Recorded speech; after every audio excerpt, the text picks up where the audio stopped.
Que santidade de vida, que homens devemos ser, pois se tudo no céu e na terra o Senhor chamará. Que respeito. Olá, meu querido irmão, minha querida irmã. Hoje, nesse quarto vídeo, vamos falar sobre os inimigos da santidade. E é bom nós recordarmos, que o caminho da santificação é algo que você vai fazendo todo dia. E nessa nossa reflexão, vamos falar, por primeiro, sobre a ação de Deus que realiza a santificação em nós. O segundo ponto, reconhecer que tanto a arrogância intelectual do gnosticismo quanto a prepotência farisaica do pelagianismo são obstáculos para fazermos esse caminho da santidade. Reconhecer o gnosticismo e o pelagianismo como fragilidades que muitas vezes nos afastam do verdadeiro caminho de santificação. O Papa Francisco, na exortação apostólica Gaudete et Exsultate, ele vai nos chamar a atenção exatamente sobre esses conceitos, e mais do que conceitos, essas práticas que podem nos desviar do caminho da santificação. O que é o gnosticismo? É a prática, mais do que conceitual, é uma vivência em que a pessoa se baseia na sua subjetividade, na sua capacidade cognitiva para alcançar a santidade. E o que é o pelagianismo? É a postura em que a vontade humana passa a ser o critério de santificação. Nesse sentido, o Papa se refere a essas duas heresias que queriam, desde o começo do cristianismo, fazer a cabeça dos cristãos, como se a santidade dependesse só da minha vontade e dependesse só da minha inteligência. E nós sabemos que isso não é verdade. Não adianta eu querer ser santo se eu não tiver a graça de Deus. Não adianta eu conhecer todas as regras da santidade se eu não tiver a graça de Deus. O próprio catecismo da Igreja Católica vai afirmar que a santidade ela é graça de Deus e ocorre graças à própria iniciativa da infinita misericórdia de Deus. Poderíamos dizer de forma sintética que a santidade ela é fruto e dom da graça de Deus na vida de cada pessoa e na vida da igreja. Isso significa que a santidade não é fruto da minha vontade. Eu preciso querer ser santo? Preciso. Mas não basta eu só querer ser santo para alcançar. Daí a importância de todos os dias você se alimentando da oração diária, buscando a palavra de Deus, se coloque na obediência a Deus. Não é o meu ou o seu esforço que nos fará santos. Agora, é claro, a santificação pressupõe o nosso esforço como ação colaborativa da graça de Deus. É preciso superar todo tipo de centralismo na pessoa humana, porque a santificação, ela é a atitude do homem que centraliza a sua vida em Deus. Nós não podemos deixar-nos guiar pelas propostas enganosas, tanto do pelagianismo, que se baseia na força da vontade humana, como do gnosticismo, que se baseia na força subjetiva da inteligência humana. A inteligência é importante, é necessária, a vontade é importante e necessária, mas não são suficientes para nos santificar. A santificação é uma ação colaborativa da vontade e da inteligência humana à graça de Deus. E aí, você, eu, precisamos ter a humildade e a simplicidade. Então, a santificação significa vencer esses nossos inimigos. E muitos outros também, mas principalmente a esses dois inimigos, ou seja, contra a nossa soberba e contra o nosso orgulho de achar que nós somos capazes de alcançar essa santidade sem a graça do Senhor.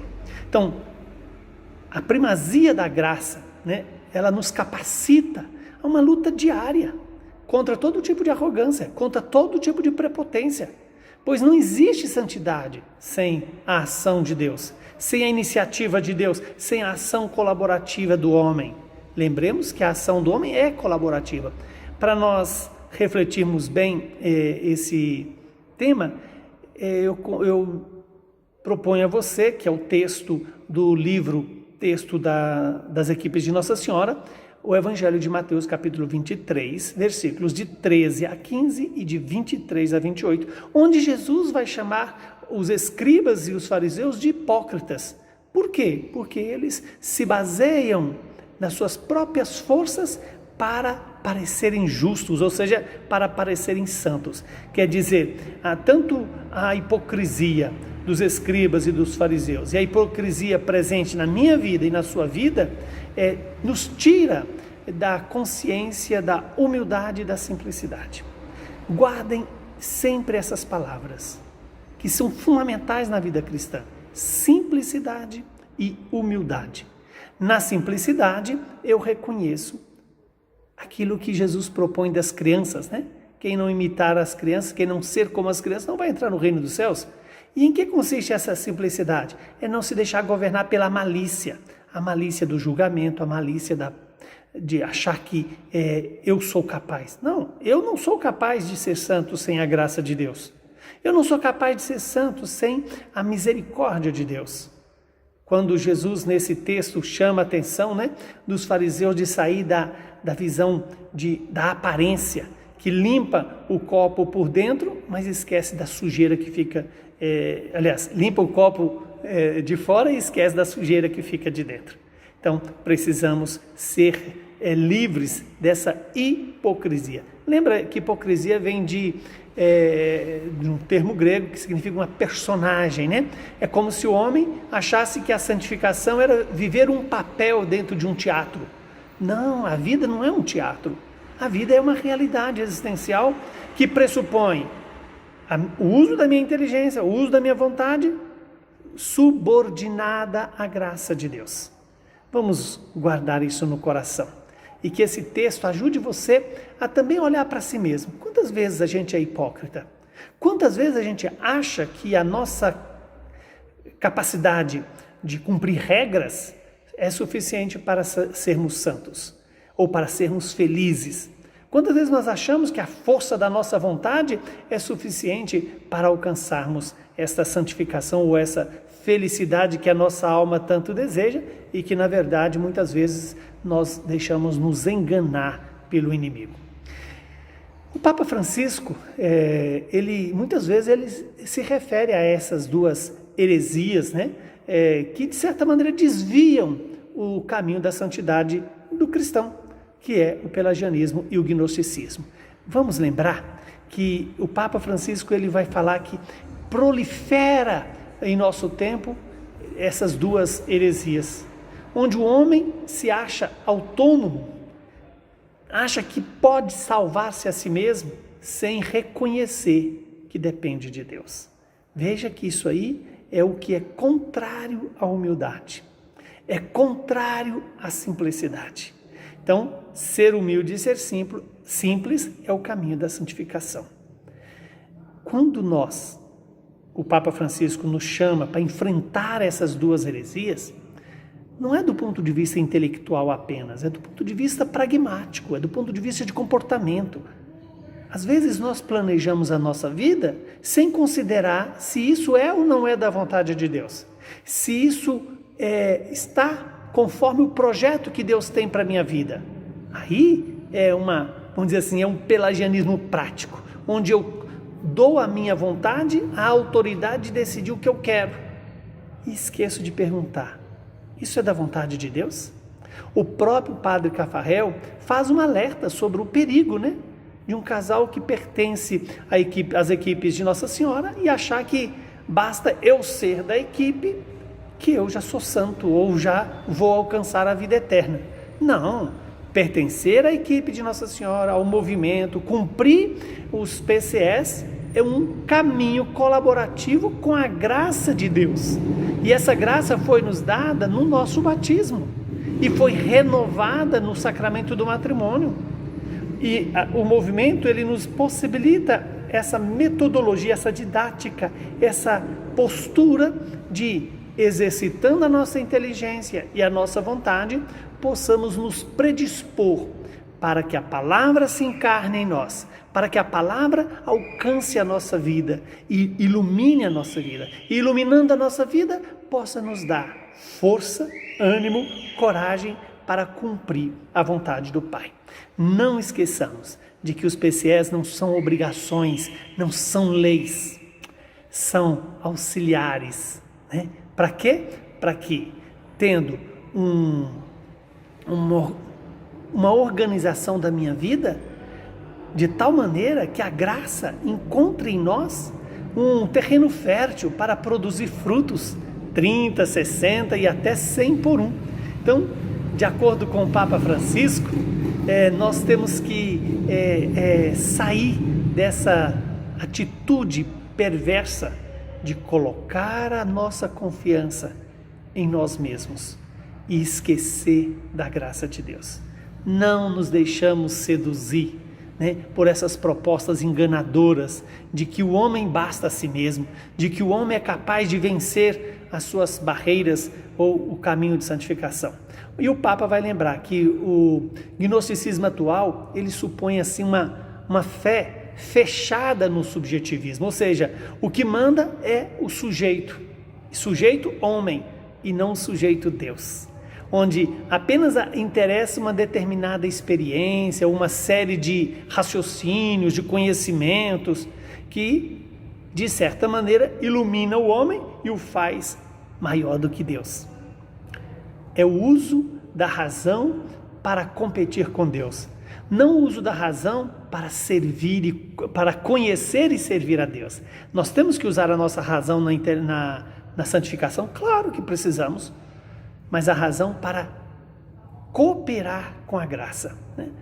O Papa Francisco nos lembra sobre uma mente que sem um Deus que se encarna, sem Deus e sem carne, ou seja, uma mente guiada por si mesma, não pelo Deus que nos dá a revelação ao longo da história. O próprio Deus nos coloca na história de Israel, na própria história da igreja, né? Que ele age na história.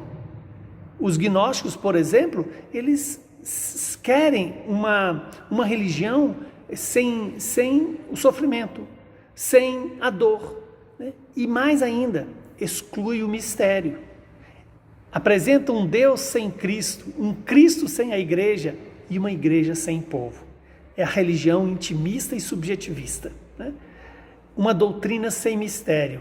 Quer dizer, reduz o conhecimento, a fé, reduz a revelação a apenas aquilo que a inteligência compreende. É o chamado, a ideologização da própria religião, né? Onde quem manda é quem formula a ideologia, não é Deus que determina o nosso caminho a caminhar. Então, guarde isso no seu coração. Não dá para nos subordinar a uma religião sem mistério, uma religião baseada só na razão humana. Isso é a ciência. A ciência, ela está na esfera do tempo e do espaço. A fé nos leva para além do tempo e do espaço, nos leva à eternidade. Outro ponto importante é o homem não reconhecer os limites da razão. Nós vemos, por exemplo, quantas vezes a pessoa passa a ser ela o critério de julgamento, ela ser o critério de verdade, ela ser o critério do que é certo e do que é errado. Esquecemos que o que é certo e errado não é o que eu julgo ser, mas é o que Deus me propõe. O que é certo é o que Deus me propõe, o que é errado é o que Deus recusa como tal. Então é importante eu buscar essa obediência da minha inteligência à vontade de Deus e à própria sabedoria de Deus. O pelagianismo atual, ele de certa maneira, ele vem trazer para nós uma fundamentação numa vontade sem humildade. É a vontade que diz, eu vou fazer, eu vou ser, eu vou conseguir. Calma, você pode fazer, você pode conseguir com a colaboração primeira e substancial da graça de Deus. Sem a humildade, a vontade se torna prepotente, se torna orgulhosa, se torna dona de si. Outra questão que nós temos que superar é entender o ensinamento da igreja como algo ultrapassado. Não, o ensinamento da igreja em todas as esferas continua vivo e valendo. Significa que o que a igreja ensinou no primeiro século vale para hoje. Não, ainda que haja elementos acidentais modificando a situação em que o homem vive, a essência do homem continua a mesma. O homem sempre, desde o homem da caverna ao homem cibernético, precisa da luz do Espírito.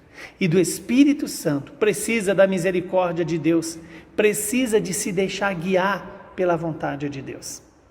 Que Deus nos dê essa graça de detectar em nós esses traços do pelagianismo, quer dizer, de governar toda a nossa vida pela força da nossa vontade e não pela graça de Deus com a colaboração da nossa vontade, e também superar toda a visão gnóstica, do gnosticismo, que é usar da inteligência para cooperar com Deus, e não a inteligência humana como fim último e verdade absoluta. Peçamos a Deus essa graça, que nós também usemos das regras para amar, e não usar das regras para matar o amor, ou seja, para achar que bastamos cumprir as regras que vamos alcançar a vida eterna. A vida eterna é dom de Deus. Eu preciso usar a inteligência? Claro. Eu preciso usar da minha vontade? Claro. Mas sabendo que a minha vontade e a minha inteligência tem que ser guiada pela humildade e pela simplicidade, para que assim eu faça aquilo que Deus quer, não aquilo que eu quero, porque a minha visão é do tempo e do espaço, a visão de Deus é da eternidade. Que o Deus Todo-Poderoso nos abençoe e nos santifique, Ele que é Pai, Filho e Espírito Santo. Saúde e paz para você e para toda a sua família. Só vocês cantando, mas o Senhor, Ele não tardará. Declare com todo o coração que eu seja santo, santo, santo, pois Deus é santo, santo, santo, e a santidade apresse o Senhor.